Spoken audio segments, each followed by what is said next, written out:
I was 17 when I started counting down the days until my 18th birthday. Not because I was excited to be an adult, but because I knew that was the day I could finally leave. My name's Ryan, and I grew up in a house that looked picture perfect from the outside. Two-story, white shutters, a big oak tree in the front yard. But inside, it always felt like I was breathing someone else's air. Like I was a guest in a home that didn't want me. My brother, Mason, is 2 years younger than me, and somehow, he's always been the golden boy. I don't mean that in a petty, older brother kind of way. I mean he could literally crash the family car into the mailbox, and they'd ask if he was feeling okay. Meanwhile, I once forgot to vacuum before dinner and got grounded for a week. Growing up, I learned to live quietly. I didn't want to give them a reason to get angry. I'd hear the tone in my dad's voice change when I walked into a room. Tight, clipped, like I was a problem that hadn't been solved yet. My mom wasn't much better. She didn't yell, but she had this way of looking right through me, like I was someone else's kid who wandered into the wrong house. Mason, though, he had that effortless smile, the easy charm, and a way of always being in the right place at the right time. He was the miracle baby. After a series of miscarriages, he was the one who made it. I think my parents decided right then and there that he was special, and everything else just faded. Still, I tried. I got good grades. I stayed out of trouble. I worked part-time stocking shelves at the grocery store to save for college because I already knew they weren't going to help. Every time the conversation veered toward my future, my dad would just grunt and say, "You're smart. You'll figure it out." Mason, on the other hand, got a new laptop for his 16th birthday because he needed it for school, even though he mostly used it to play games and scroll TikTok. I remember asking my mom if I could borrow it once to fill out college applications. She said, "Ask your brother." I did. He said no. So when my 18th birthday finally came around, I wasn't expecting much. Maybe a card. A family dinner. I didn't even expect a gift. I just wanted, I don't know, a moment. Some kind of acknowledgement that I'd made it through 18 years in a house that barely tolerated me. That maybe, just maybe, they saw me. My birthday landed on a Saturday that year. I didn't have to work, so I woke up a little late and came downstairs expecting at least a happy birthday from someone. What I got instead was my dad in the kitchen, tying a bow onto a sleek black box, and Mason bouncing on his heels like a kid on Christmas morning. I stood there, half asleep, watching this little moment between them like I was intruding. My mom turned around with a big smile and said, "Perfect timing. Come on, Mason, open it." No one looked at me. No one even noticed that I hadn't spoken yet. Mason ripped into the box and let out this fake gasp, like he'd just won the lottery. Inside was a silver watch, expensive looking, with a leather band and Roman numerals. "Oh my God, Dad, this is so sick." Mason grinned, slipping it onto his wrist. "Now I don't have to borrow your old one anymore." My dad laughed and ruffled his hair. "Well, you've earned it, kid. You've been working so hard lately." Hard. The kid's biggest accomplishment that week was making it to second base with some girl in his chemistry class. I stared at them, frozen, waiting for someone to remember the actual reason the day mattered. My mom finally glanced over at me and said, "Don't look so sour, Ryan. It's not always about gifts. When you're older, you'll understand that what matters is who you become, not what you get." It hit me like a slap. She said it in that calm, condescending voice she always used when she wanted to seem wise, like I was some selfish kid who just didn't get it. I tried to nod, to play along, but my throat tightened. "I thought we were having cake," I mumbled. "Oh, we did that earlier," Mason said casually. "While you were sleeping." I blinked. "You had cake without me?" "It was just a small thing," my mom said quickly. "Nothing big."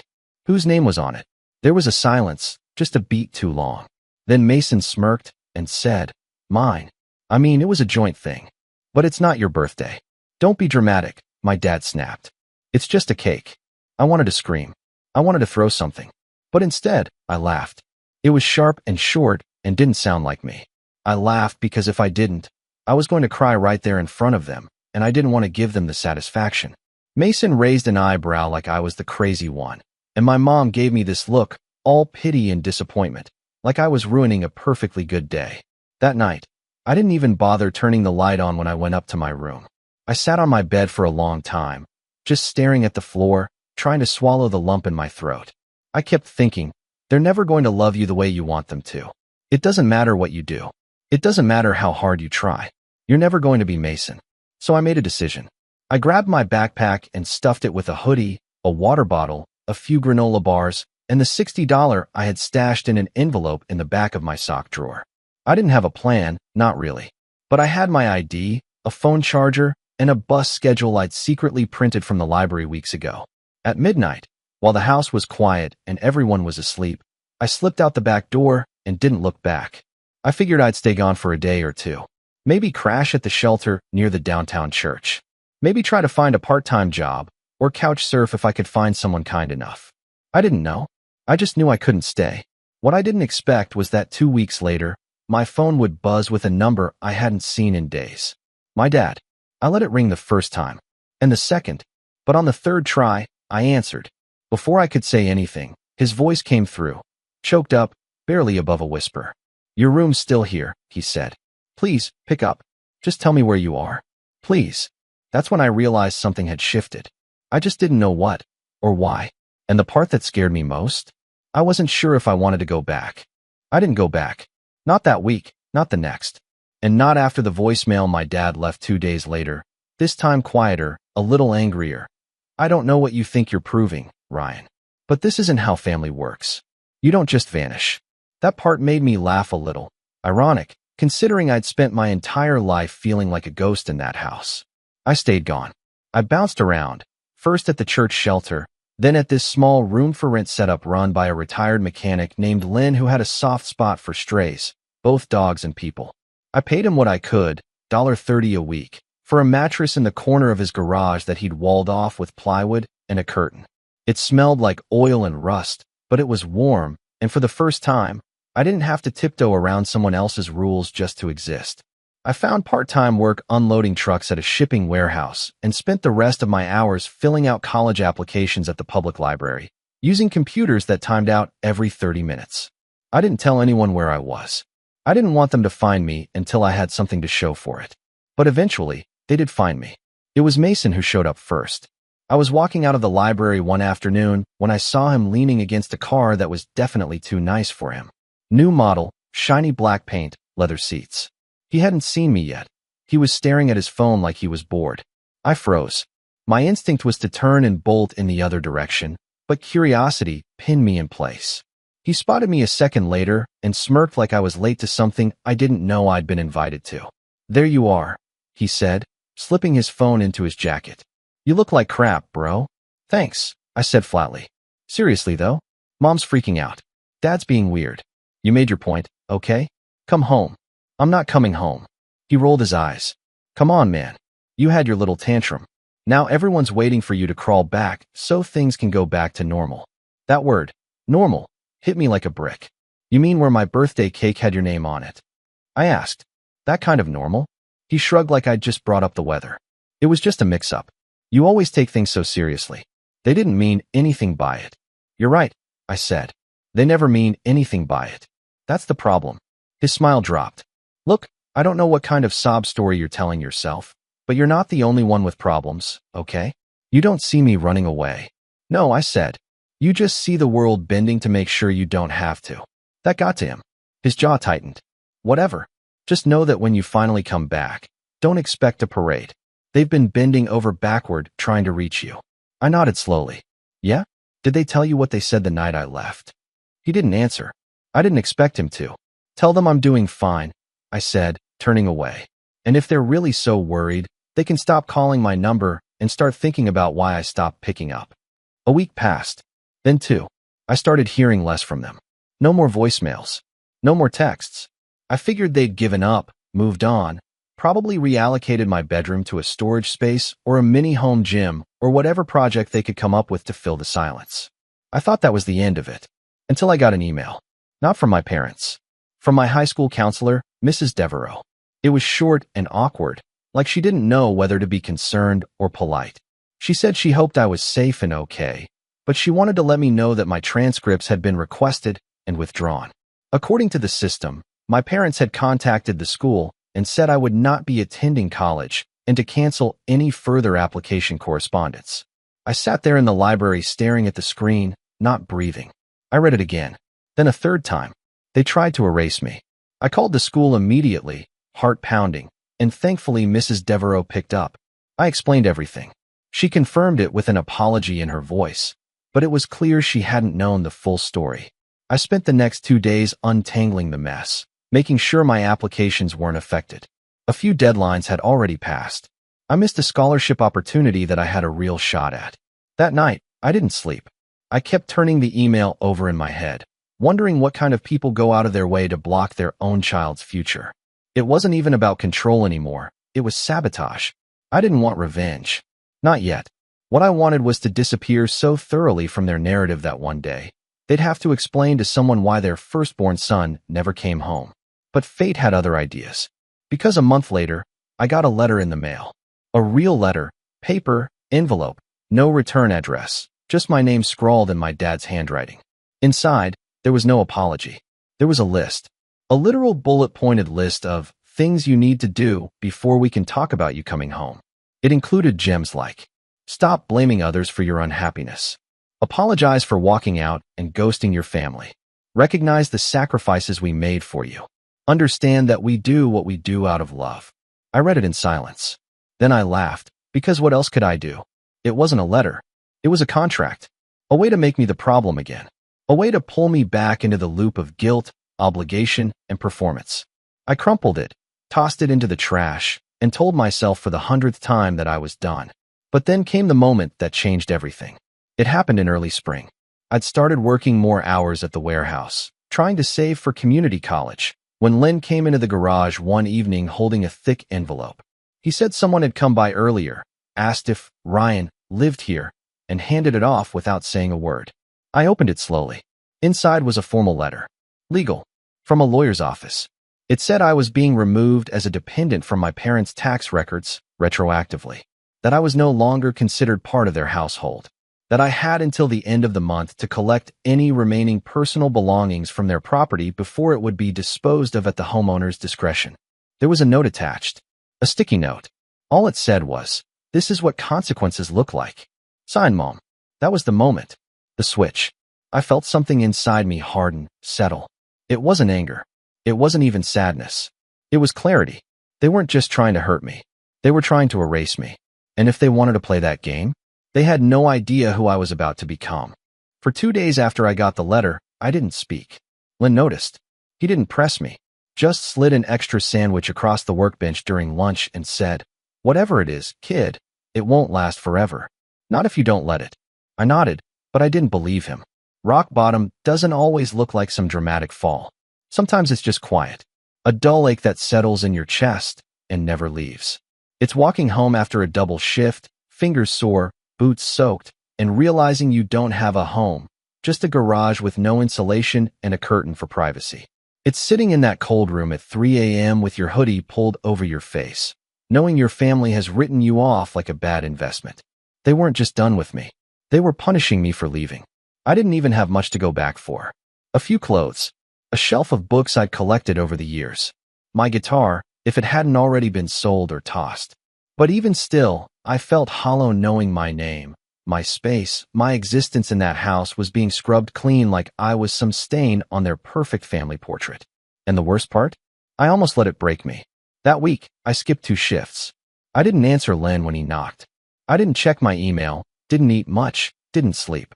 I just lay there listening to the wind push against the garage door, wondering what I was even doing anymore. But then something stupid saved me. A book. Well, not just any book, my book. One I thought I'd lost in the move. It was buried in the bottom of my backpack, a worn-out, dog-eared copy of Into the Wild by Jon Krakauer. I'd read it 3 times already, but that night, I flipped it open and landed on a sentence I'd underlined years ago in red ink. Happiness is only real when shared. It should have made me feel worse. Instead, it made me sit up, because I realized I'd been trying to share my life with people who never wanted it. I kept handing over pieces of myself hoping someone would say, "We see you. You matter." But they never would. That wasn't the family I was born into, and I couldn't change them. I could only change me. The next morning, I went back to work. I apologized to my supervisor for missing shifts and offered to take the graveyard slot for the next 2 weeks to make up for it. He didn't ask questions, just grunted and handed me a badge for the overnight crew. The work was harder, Heavier boxes, colder nights. But I didn't care. I needed it. That was the beginning of my rebuild. Quiet. Simple. Mine. Over the next few months, I fell into a rhythm. Wake up. Work. Read. Sleep. Repeat. I started putting aside every extra dollar. I downloaded budgeting apps, cut out anything unnecessary, even stopped using data on my phone to save on the bill. Len noticed and started slipping me extra chores to earn credit toward rent. Sometimes he'd toss me a 20 and say, for groceries, pretending like I hadn't just scrubbed his entire truck engine clean. I applied to community college again, this time without my parents' help, and paid the application fee myself. I wrote an essay that was so brutally honest. I cried after hitting submit. I didn't sugarcoat anything. I talked about growing up invisible, about the way silence can scream louder than words, about rebuilding yourself from scratch when no one hands you the tools. And then, slowly, things started shifting. One night, while mopping the warehouse floor, I overheard two of the logistics guys complaining about a shipping software glitch. I'd picked up a little coding knowledge from an online course I'd been dabbling in. Nothing serious, just a free class on Python. But I offered a solution anyway. They shrugged it off at first. But 2 days later, one of them pulled me aside and said, "Hey, that thing you mentioned? It worked." Next thing I knew, I was unofficially the guy people came to when the systems froze or the printers went haywire. I didn't get a raise or a title, but people started learning my name, started thanking me, started seeing me. It was a weird feeling. The kind of weird that makes you sit with it for a while and whisper, maybe I'm not just background noise. My first big win came in early summer. I got an email from the community college, accepted, with a scholarship, too. Not a full ride, but enough to cover tuition if I kept working part-time. I remember staring at the screen, rereading the word congratulations over and over, like it might vanish if I blinked too hard. Len let me use his kitchen that night to bake a boxed cake. It came out lopsided and slightly burned, but I didn't care. I wrote my own name on it in blue frosting. Ryan. Just that. Ryan. No shared celebration. No forgotten candle. No lecture. Just me, a beat-up garage, and the first piece of joy I'd built with my own 2 hands. I didn't call my parents. I didn't tell them. But I knew they'd find out eventually. Because people talk. Especially in our town. And sure enough, one day at the grocery store, I ran into an old neighbor, Mrs. Kavanaugh, a kind woman who used to sneak me cookies when my mom wasn't looking. She smiled wide when she saw me, said, "I heard you're going to college. Your mom must be so proud." I just nodded and said, "Yeah, must be." But I knew better. They weren't proud. They were probably pissed that I'd done it without them. And I was okay with that. Because their approval wasn't the currency I needed anymore. Later that week, I got a call from an unknown number. I let it go to voicemail. It was my mom. She didn't cry. She didn't yell. She just said, "We heard about school. Glad you're doing well. I hope you'll remember where you came from." I replayed that line 5 times. Where I came from. Like I was some wandering stray who needed to return to his kennel. But I didn't feel angry. I felt free. By the end of that summer, I'd moved out of Len's garage. I found a shared apartment near campus with 2 roommates who kept to themselves and didn't ask questions. I started classes and landed a part-time IT gig at the school's help desk. It wasn't glamorous, but it paid the bills. And little by little, I began building something that looked suspiciously like a life. I still had scars, emotional ones.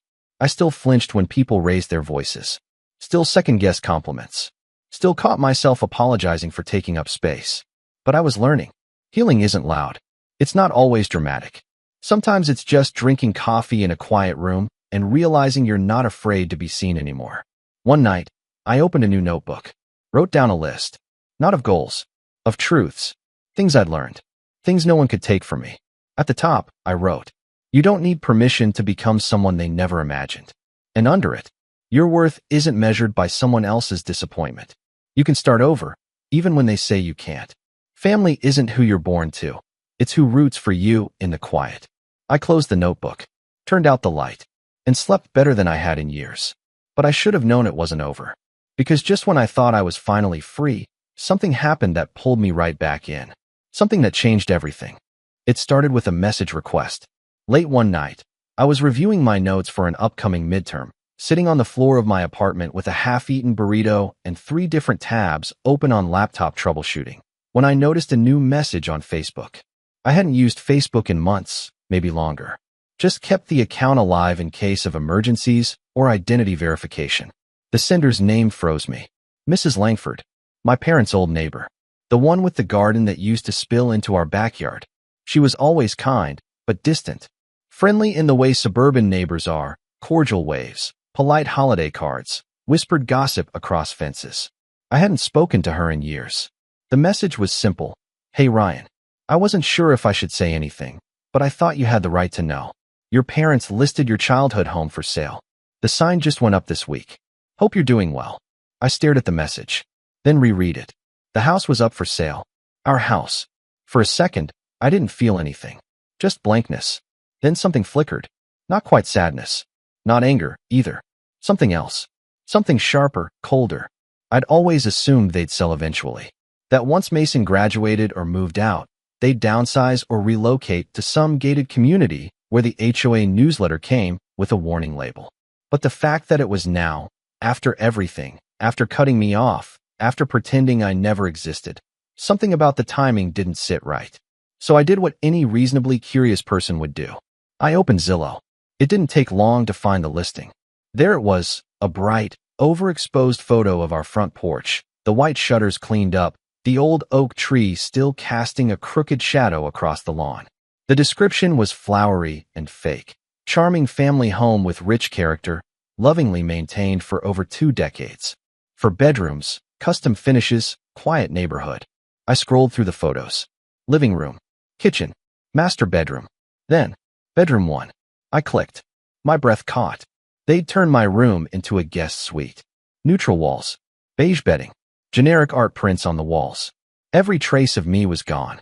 No posters, no desk, no shelves, no hint that someone had spent 18 years growing up in that space. Like I was never there. They didn't just push me out. They erased me. That was the moment the idea began to take shape. Not revenge. Not yet.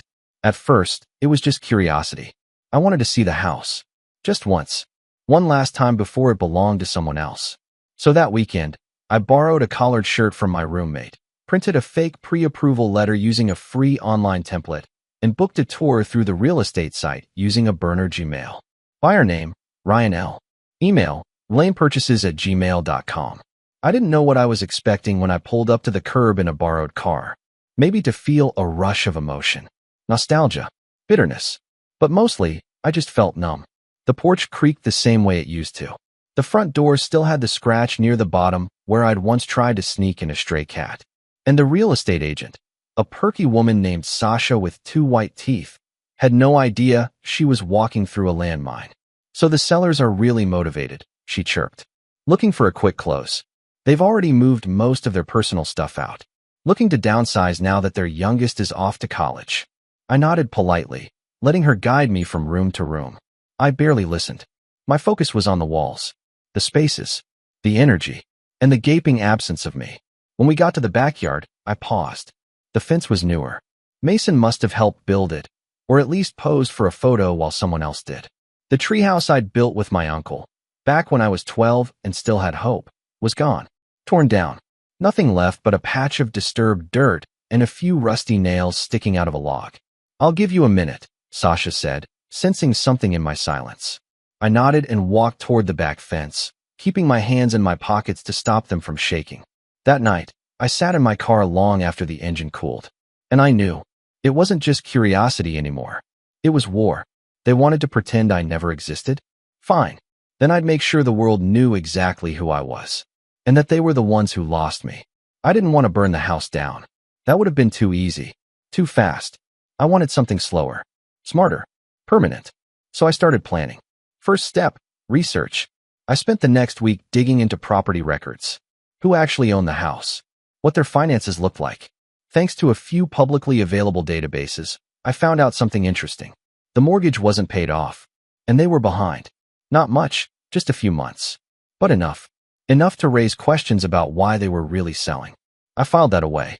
Next step, get help. I called someone I hadn't spoken to in a while.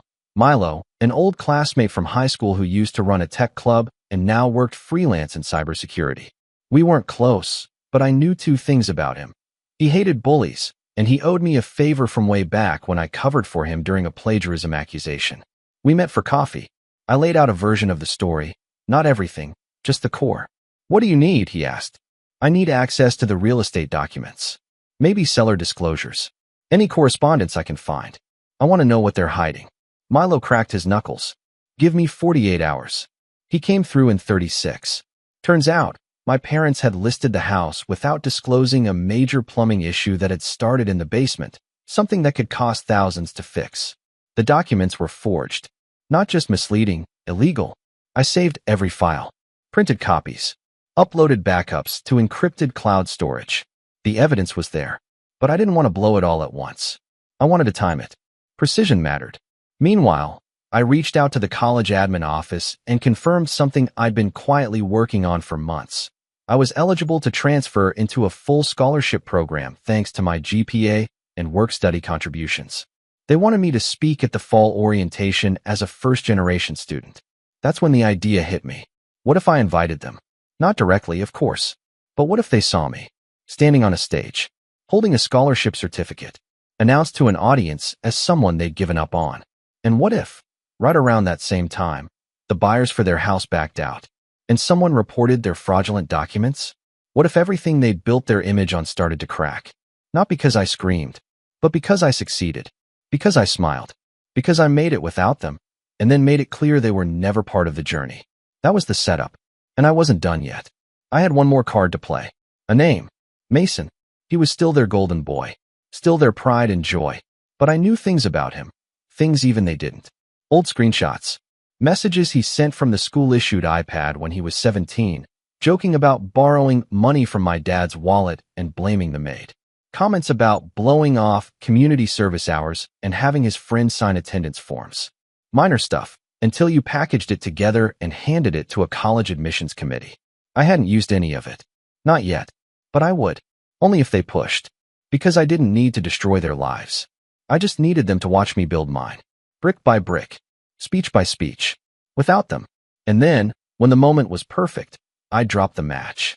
Quiet. Controlled. Undeniable. And walk away. Not bitter. Not broken. Just free. I didn't want the ending to be loud. Not a scene. Not a tantrum. I wanted it to feel quiet, measured. Like placing the final stone on a grave. And that's exactly how it played out. The house sale was the first domino to fall. I timed everything carefully. Waited until the buyers had gone through inspection, financing, all the drawn-out steps. Waited until they were emotionally and financially invested.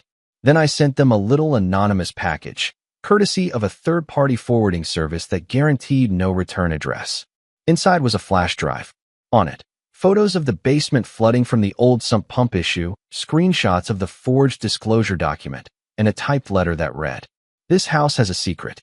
The sellers didn't fix it, they covered it up. If you sign that contract, the problem becomes yours. Think twice. Ask the agent about the sump pump and see what happens." The fallout was immediate.